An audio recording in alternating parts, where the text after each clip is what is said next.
26वां अध्याय क्रिया योग विज्ञान।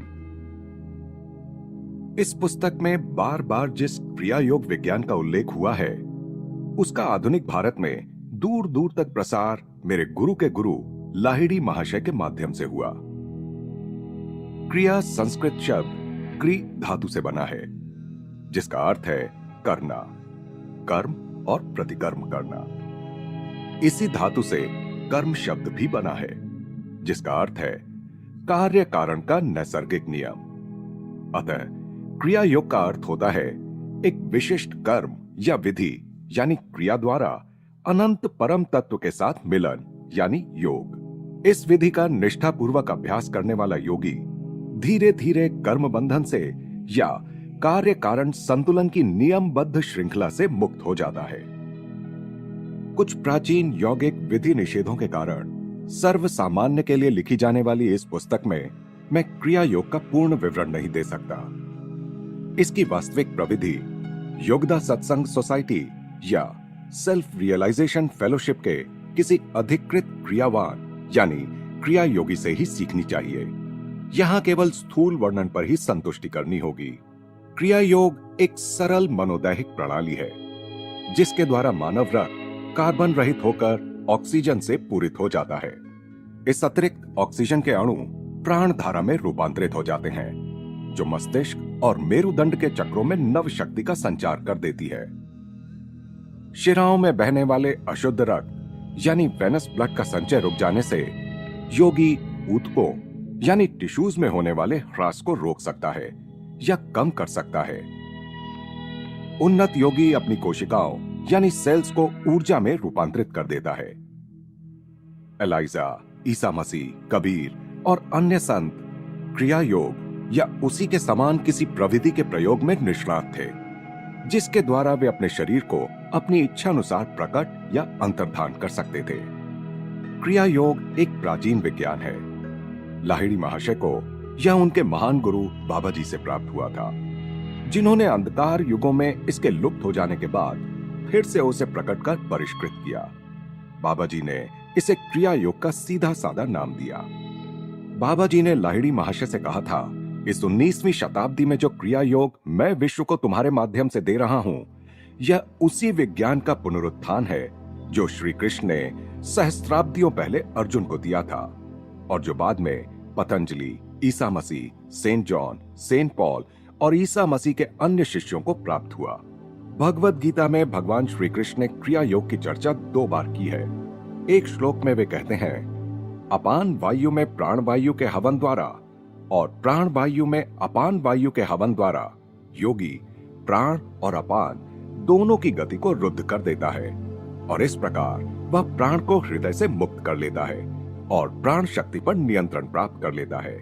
तात्पर्य यह है कि योगी फेफड़ों और हृदय की कार्यशीलता को शांत कर प्राण शक्ति की उस अतिरिक्त आपूर्ति की सहायता से शरीर में होने वाले ह्रास को रोक देता है और अपान को नियंत्रण में कर वह शरीर में वृद्धत्व लाने वाले परिवर्तनों को भी रोक देता है।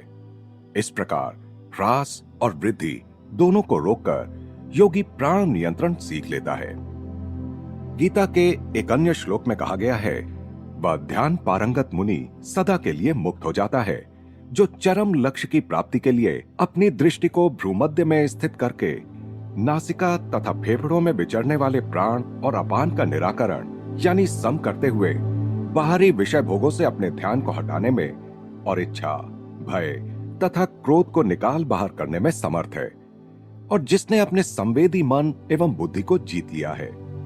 भगवान कृष्ण यह भी कहते हैं, मैंने ही अपने एक पूर्व अवतार में यह अविनाशी योग एक प्राचीन ज्ञानी विवस्वत सूर्य को दिया था। विवस्वत ने इसे अपने पुत्र महान स्मृतिकार मनु को और मनु ने सूर्यवंश के संस्थापक इक्ष्वाकु को दिया। इस प्रकार परंपरा से प्राप्त इस राजयोग को राजर्षियों ने जाना। किंतु हे परम तप अर्जुन, उसके बाद यह योग बहुत काल से इस पृथ्वी लोक में लुप्त प्राय हो गया। एक से दूसरे के पास इस प्रकार पहुंचते हुए राजयोग की ऋषियों ने भौतिकवादी युगों के शुरू होने तक रक्षा की। फिर पुरोहितों की गोपनीयता की प्रवृत्ति और मनुष्यों की उदासीनता के कारण यह पवित्र विद्या धीरे धीरे अप्राप्य हो गई। योग के श्रेष्ठतम शास्त्रकार प्राचीन ऋषि पतंजलि ने क्रिया योग का 2 बार उल्लेख किया है। उन्होंने लिखा है, शारीरिक तप, मनोनिग्रह तथा ओम का ध्यान मिलकर क्रिया योग बनता है। ध्यान में सुस्पष्ट सुनाई देने वाले ओम के ब्रह्मनाद को पतंजलि ईश्वर कहते हैं।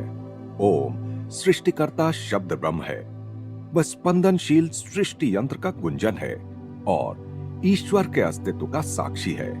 ये बातें आमीन ने कही हैं, जो विश्वसनीय और सच्चा साक्षी है और ईश्वर की सृष्टि का आदि है। Revelation 3:14 Bible. आदि में यह शब्द था और शब्द ईश्वर के साथ था और शब्द ही ईश्वर था।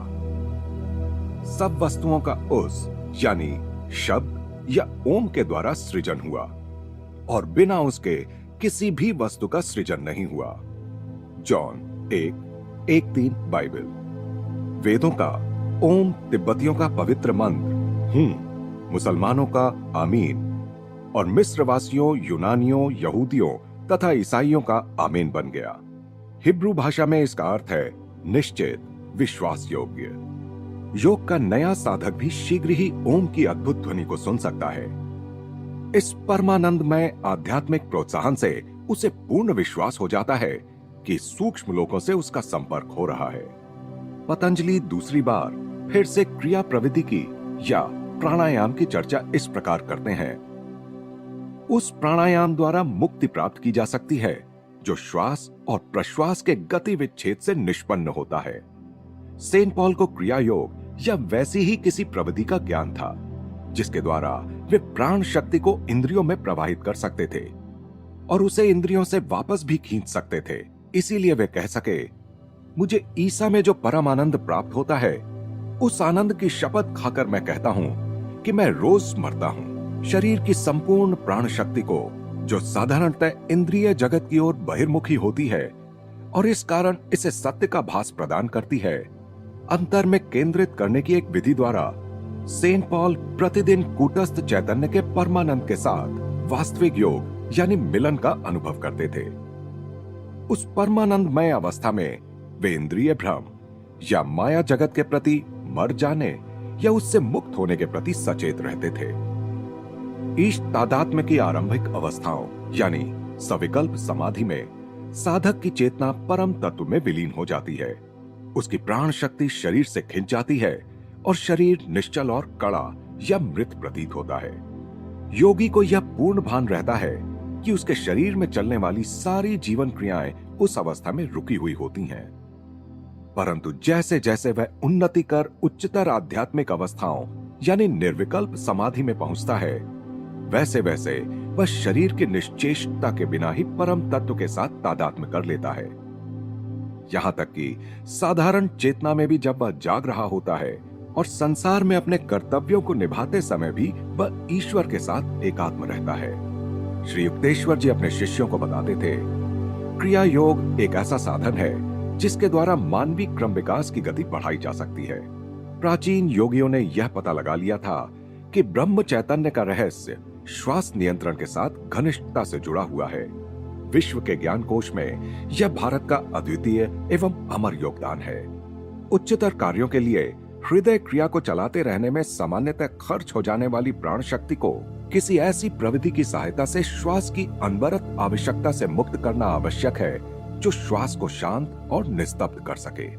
क्रिया योगी मानसिक रूप से अपनी प्राण शक्ति को मेरुदंड के 6 चक्रों यानी आज्ञा, विशुद्ध, अनाहत, मणिपुर, स्वाधिष्ठान तथा मूलाधार में ऊपर नीचे घुमाता है। ये 6 चक्र विराट पुरुष के प्रतीक स्वरूप राशि चक्र की 12 राशियों के समान है। मनुष्य के सूक्ष्मग्राही मेरुदंड में आधे मिनट के प्राण शक्ति के ऊपर नीचे प्रवहन से उसके क्रम विकास में सूक्ष्म प्रगति होती है। आधे मिनट की यह क्रिया 1 वर्ष की स्वाभाविक तौर पर होने वाली आध्यात्मिक उन्नति के बराबर होती है। मानव के सूक्ष्म देह में सर्वदर्शी आध्यात्मिक नेत्र रूपी सूर्य की परिक्रमा करने वाली 6 यानी ध्रुवता की गणना से 12 चक्र रूपी राशियों के और स्थूल जगत के सूर्य एवं 12 राशियों के बीच परस्पर संबंध है। इस प्रकार सभी मनुष्य एक आंतरिक और एक बाह्य विश्व से प्रभावित होते हैं।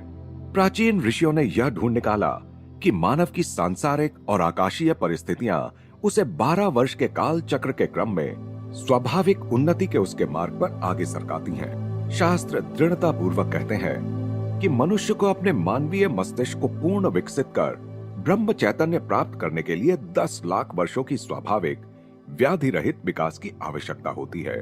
8.5 घंटे में की गई 1000 क्रियाएं योगी में एक दिन में 1000 वर्ष का नैसर्गिक विकास लाती हैं। एक वर्ष में 3,65,000 वर्षों का विकास। इस प्रकार क्रिया योगी 3 वर्षों में ही अपने जागरूक आत्म प्रयास के द्वारा वह परिणाम प्राप्त कर लेता है जिसे करने में प्रकृति 10 लाख वर्ष लगाती। कहने की आवश्यकता नहीं कि क्रिया का जल्दी पहुंचा देने वाला यह छोटा मार्ग अत्यंत उन्नत योगियों द्वारा ही अपनाया जा सकता है। गुरु के मार्गदर्शन में ऐसे योगियों ने उग्र अभ्यास से उत्पन्न शक्ति को सहन करने के लिए अपने शरीर एवं मस्तिष्क को सावधानी पूर्वक तैयार किया होता है। क्रिया योग का नया साधक दिन में 2 बार केवल 14 या 24 क्रिया करने के साथ अपनी साधना शुरू करता है। अनेक योगी 6 या 12 या 24 या 48 वर्षों में मुक्ति के अपने लक्ष्य को पा लेते हैं। जो योगी कैवल्य ज्ञान की प्राप्ति से पहले ही दिवंगत हो जाता है, उसके साथ क्रिया प्रयास के अच्छे कर्म संलग्न रहते हैं।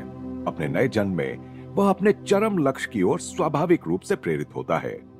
सामान्य मनुष्य का शरीर 50 वॉट के विद्युत बल्ब के समान होता है, जो क्रिया के अत्यधिक अभ्यास से उत्पन्न करोड़ों वॉट की विद्युत शक्ति को सहन नहीं कर सकता।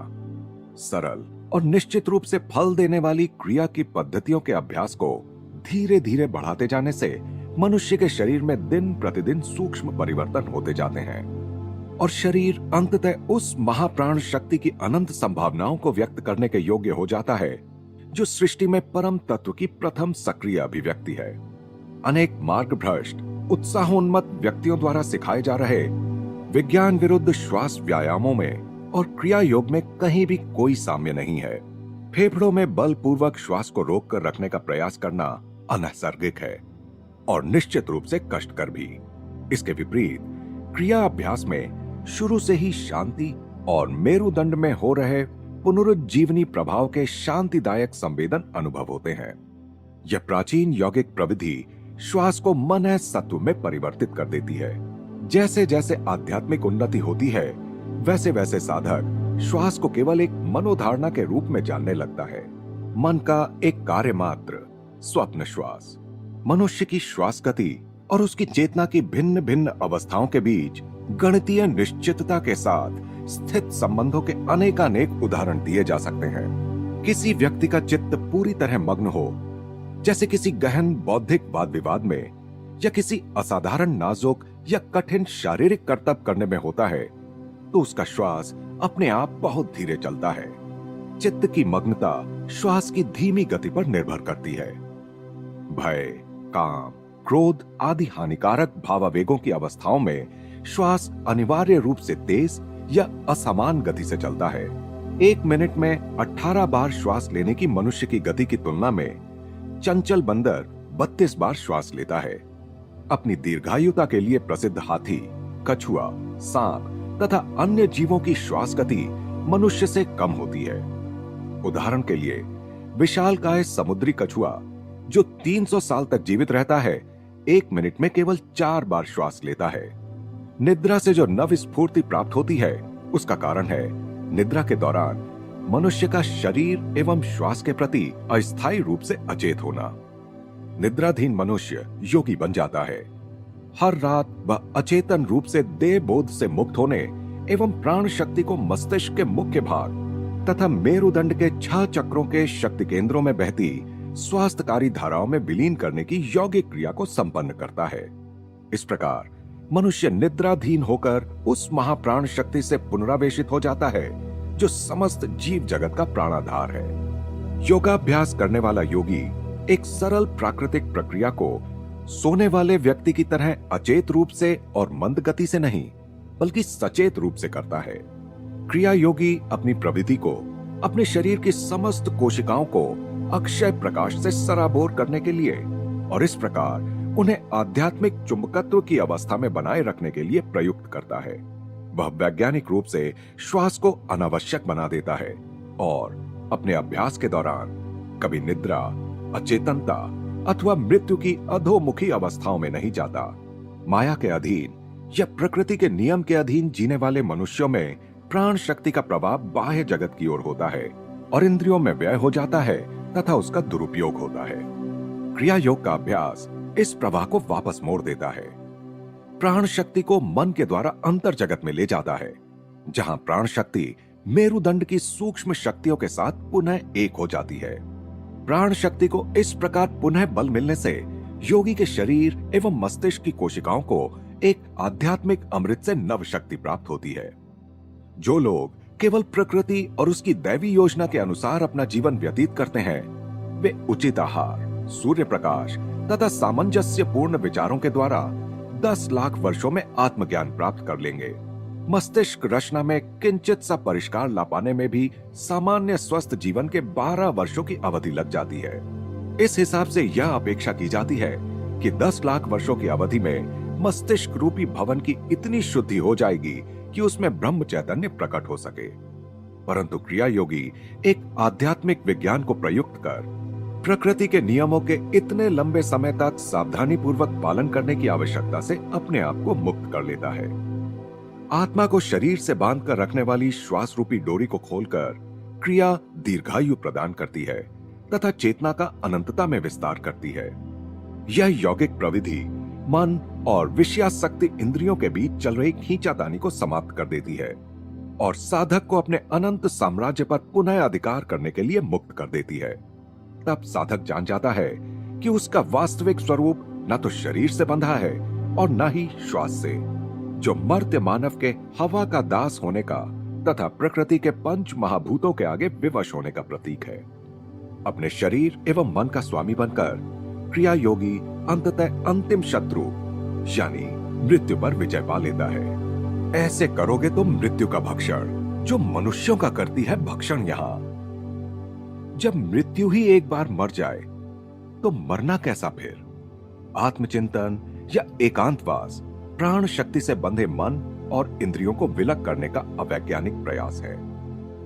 अपने ईश्वरत्व की ओर लौटने की चेष्टा करते चिंतनशील मन को प्राण धाराएं बार बार इंद्रियों की ओर वापस खींच लाती हैं। सीधे प्राण शक्ति के ही द्वारा मन को नियंत्रित करने वाला क्रिया योग अनंत परम तत्व की ओर जाने का सबसे सरल, सबसे प्रभावी और सबसे वैज्ञानिक मार्ग है।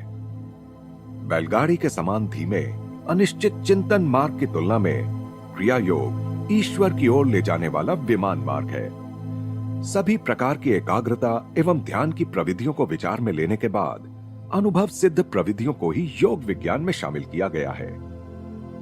योग से साधक अपनी इच्छानुसार शब्द, स्पर्श, रस, रूप, गंध के 5 इंद्रिय टेलीफोनों में जीवन प्रवाह को चालू या बंद करने में समर्थ हो जाता है। इंद्रियों से संबंध तोड़ने की ऐसी शक्ति प्राप्त हो जाने के बाद योगी के लिए अपनी इच्छानुसार दिव्य लोकों से या भूलोक से अपने मन को जोड़ना आसान हो जाता है। प्राण शक्ति उसकी इच्छा के विरुद्ध उसे उपद्रवी संवेदनों और अशांत विचारों के पार्थिव जगत में खींच कर नहीं ला सकती। उन्नत क्रिया योगी का जीवन अतीत के कर्मों से नहीं बल्कि केवल उसकी आत्मा के निर्देशों से प्रभावित होता है। साधक इस प्रकार साधारण जीवन के अच्छे बुरे अहंकार जनित कर्मों की देखरेख में मंथर गति से होने वाले क्रम विकास के बंधन से बच निकलता है। वैसे भी यह घोंगे के समान मंथर गति गरुण हृदय योगियों को बोझिल लगती है। आत्मा में स्थित जीवन की यह श्रेष्ठतर पद्धति योगी को मुक्त कर देती है। अपने अहंकार के कारागार से बाहर निकलकर वह सर्वव्यापकता की गहन हवा का स्वाद लेता है। इसके विपरीत सामान्य जीवन जीने में जो परवशता है वह अत्यंत अपमानजनक गति में निबद्ध है। केवल विकास की सामान्य गति के अनुसार अपना जीवन जीने से कोई प्रकृति से किसी प्रकार की रियायत नहीं पा सकता। उसके शरीर एवं मन का संचालन करने वाले नियमों का किसी प्रकार कोई उल्लंघन किए बिना भी वह जीवन यापन करे, तब भी उसे अंतिम मुक्ति प्राप्त करने के लिए 10 लाख वर्षों तक बहुरूपियों की तरह अलग अलग रूप धारण कर इस जगत में आते रहना पड़ेगा। इसलिए जो लोग 10 लाख वर्षों की अवधि को विद्रोहपूर्ण दृष्टि से देखते हैं, उनके लिए शरीर और मन से अपने आप को अलग कर आत्मा के साथ जुड़ जाने की और इस प्रकार उस बृहद अवधि को नगण्य लगने वाली अल्पावधि में बदल देने की योगियों की पद्धतियां ही श्रेयस्कर हैं। उन साधारण लोगों के लिए तो अवधि की यह संख्यात्मक परिधि और भी बृहद हो जाती है, जो अपनी आत्मा के साथ तो क्या, प्रकृति के साथ भी सामंजस्य में नहीं जीते और इसके विपरीत निसर्ग विरुद्ध जटिलताओं में उलझते हुए शरीर और मन में प्रकृति द्वारा प्रदत्त मधुर स्वस्थताओं को आघात पहुंचाते जाते हैं। ऐसे लोगों के लिए 10 लाख वर्षों की दुगनी अवधि भी मुक्ति के लिए अपर्याप्त है। देहासक्त मनुष्य कदाचित ही या कभी नहीं समझ पाता कि उसकी देह एक साम्राज्य है, जिस पर मस्तिष्क के सिंहासन पर विराजमान सम्राट आत्मा का शासन चलता है और इस शासन कार्य में मेरुदंड के 6 चक्रों या चैतन्य केंद्रों में स्थित सहायक राज प्रतिनिधि उसकी सहायता करते हैं। इस ईश तंत्र के राज्य में आज्ञाकारी प्रजा का विशाल जन समुदाय है। 27,000 अरब कोशिकाएं जो स्वयं चालित प्रतीत होती हैं, परंतु उनमें निश्चित प्रतिभा या ज्ञान है, जिसके द्वारा वे शरीर के विकास कार्यों, रूपांतरों एवं विलय के अपने समस्त कर्तव्यों का निर्वाह करती हैं। 5 करोड़ आधारभूत विचार, भावनाएं तथा 60 वर्ष के औसत जीवन में मनुष्य की चेतना में निरंतर उतार चढ़ाव की अवस्थाएं, मानव शरीर या मन में रोग या अविवेक के रूप में प्रकट होने वाला स्पष्टतः ही सम्राट आत्मा के विरुद्ध किया गया राजद्रोह विनम्र प्रजा की राजभक्तिहीनता का परिणाम नहीं, बल्कि मनुष्य द्वारा अतीत या वर्तमान में अपने व्यक्तित्व या स्वतंत्र इच्छा जो उसे आत्मा के साथ ही प्रदान की गई है और कभी वापस नहीं ली जा सकती, के दुरुपयोग का परिणाम है। ओछे अहंकार के साथ तादात्म्य होकर मनुष्य यह मान लेता है कि स्वयं वही सोचता है, इच्छा करता है, अनुभव करता है, अन्न का पाचन करता है और अपने आप को जीवित रखता है। वह कभी मनन कर केवल थोड़ा सा भी पर्याप्त होगा यह नहीं देखता, ना ही स्वीकार करता है कि अपने साधारण जीवन में वह अपने कर्मों और प्रकृति या परिवेश के हाथों एक कठपुतली से अधिक कुछ भी नहीं है। प्रत्येक मनुष्य की बौद्धिक प्रतिक्रियाएं, भावनाएं, मनोभाव एवं आदतें गत कर्मों के प्रभाव हैं, चाहे वे कर्म इस जन्म के हों या पिछले किसी जन्म के। पर बाकी चाहे जो भी हो, उसकी सम्राट आत्मा इन सब प्रभावों से ऊपर होती है। नश्वर सच्चाइयों और स्वतंत्रताओं को ठुकराकर क्रिया योगी माया जाल के सभी भ्रम विभ्रमों से परे अपने निरंकुश मुक्त आत्म स्वरूप में चला जाता है। संसार के सभी शास्त्र घोषणा करते हैं कि मनुष्य नश्वर शरीर नहीं बल्कि जीवंत आत्मा है। क्रिया योग के रूप में मनुष्य को वह पद्धति मिलती है जिससे वह शास्त्रों की घोषणा को सिद्ध कर सके। बाह्य कर्मकांड अज्ञान का विनाश नहीं कर सकता, क्योंकि ये दोनों परस्पर विरोधी नहीं है। शंकराचार्य ने अपने सुप्रसिद्ध शत श्लोकी में लिखा है, केवल अनुभूत ज्ञान ही अज्ञान को नष्ट करता है। प्रश्न विचार के अतिरिक्त किसी और उपाय से ज्ञान नहीं मिलता। मैं कौन हूं? यह सृष्टि कैसे उत्पन्न हुई? इसका सृष्टा कौन है? इसका भौतिक कारण क्या है? यहां तात्पर्य इस प्रकार के प्रश्नों के विचार से है। बुद्धि के पास इन प्रश्नों का कोई उत्तर नहीं है। इसीलिए ऋषियों ने ऐसे आध्यात्मिक प्रश्न विचार के लिए योग को विकसित किया। सच्चा योगी अपने विचारों, इच्छा शक्ति और भावनाओं को शरीर की वासनाओं के साथ मिथ्या तादात्म्य से दूर रखता है और अपने मन का मेरुदंड के तीर्थों में स्थित अधिचेतन शक्तियों के साथ तादात्म्य करते हुए इस जगत में ईश्वर की योजना के अनुसार अपना जीवन व्यतीत करता है। वह न तो गत कर्मों की प्रेरणाओं से प्रवृत्त होता है और न ही मानवीय मूर्खता के नए बहकावों से। अपनी सर्वोच्च आकांक्षा की पूर्ति को पाकर वह अक्षय आनंदमय ब्रह्म के परम आश्रय में सुरक्षित रहता है। योग की अमोघ और क्रमबद्ध फलोत्पादकता की ओर संकेत करते हुए भगवान श्री कृष्ण विधिवत योगाभ्यास करने वाले योगी की प्रशंसा इन शब्दों में करते हैं, तपस्विभ्यो अधिको योगी ज्ञानिभ्यो अपि मतो अधिक कर्मेभ्यश्चाधिको योगी तस्माद्योगी भवार्जुन। भगवत गीता 6:46, जिसका अर्थ है योगी को शरीर पर नियंत्रण करने वाले तपस्वियों, ज्ञान के पथ पर चलने वालों अथवा कर्म के पथ पर चलने वालों से भी श्रेष्ठ माना गया है। हे अर्जुन, तुम योगी बनो। भगवत गीता में बार बार जिस यज्ञ की महिमा का वर्णन किया गया है वह यज्ञ क्रिया योग ही है। एकमेव अद्वितीय ईश्वर को समर्पित अद्वैत के हवन में योगी अपनी समस्त मानवीय इच्छा वासनाओं की आहुति डाल देता है। यही वस्तुतः सच्चा यज्ञ है, जिसमें ईश प्रेम की ज्वाला में सारी गत वर्तमान इच्छा वासनाएं जलकर राख हो जाती हैं। परम ज्वाला सभी मानवीय पागलपनों की आहुति स्वीकार कर लेती है और मनुष्य मल रहित होकर शुद्ध हो जाता है। लाक्षणिक तौर पर कहा जाए तो उसकी अस्थियों से वासनाओं का सारा मांस अलग हो जाता है। उसके कर्मों का अस्थिपंजर ज्ञान सूर्य की रोगाणुरोधक किरणों में सूखकर साफ हो जाता है और अंततः पूर्ण शुद्ध स्वच्छ बनकर वह मानव एवं भगवान की दृष्टि में निरापद बन जाता है।